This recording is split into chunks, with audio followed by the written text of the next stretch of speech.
Hey everyone, this is Johnny over at Apple Chevrolet in Tinley Park, Illinois. Today I'm standing in front of my pre-owned vehicle pick of the week, the 2017 Jeep Cherokee. Now this vehicle is Jeep's 75th anniversary model of the Cherokee, and it has never been reported in any accidents. It is a front wheel drive vehicle that comes with a 3.2 liter V6 engine.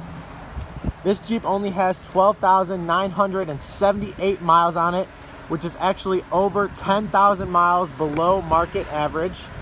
Now when we get in this vehicle, you can see that we do have cloth seating with a red and tan lining. It does have a fairly large back seat with a double moonroof.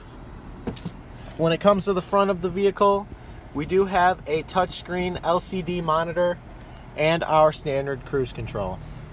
This is Johnny over at Apple Chevrolet. Thanks for taking the time to watch my video. I hope you guys have a great day.